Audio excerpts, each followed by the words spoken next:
GPSC, PSI, police કોન્સ્ટેબલમાં કામ આવશે. ભારત ઉપર સૌપ્રથમ વખત વિદેશી આક્રમણ ઈરાનના ફારસી લોકોએ કર્યું હતું, જેને અજમીડ એકમેનિયન હકમની કહેવાય છે. રાજાનું નામ હતું સાયરસ ધ ગ્રેટ. આ લોકો તરફથી પ્રથમ ઈરાની ગ્રીક યાત્રી તરીકે અહીંયા આગળ સિલક્સ આવ્યો હતો. તેણે સિંધુ ખીણ સભ્યતા ઉપર કામ કર્યું હતું.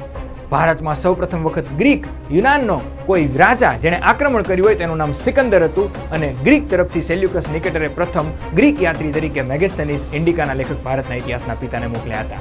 ભારતમાં સૌપ્રથમ મુસ્લિમ આક્રમણ મોહમ્મદ બિન કાસિમે કર્યું હતું, પરંતુ પ્રથમ મુસ્લિમ યાત્રી તરીકે અલબરુનીનું નામ આવે છે, જે ગઝનીની સાથે આવ્યો હતો.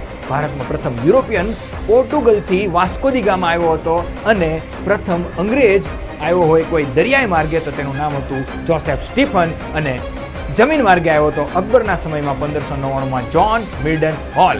આવી જ માહિતી મેળવવા માટે થઈને આજે જ અમારી ચેનલને લાઈક કરો, શેર કરો. જય હિન્દ, જય ભારત.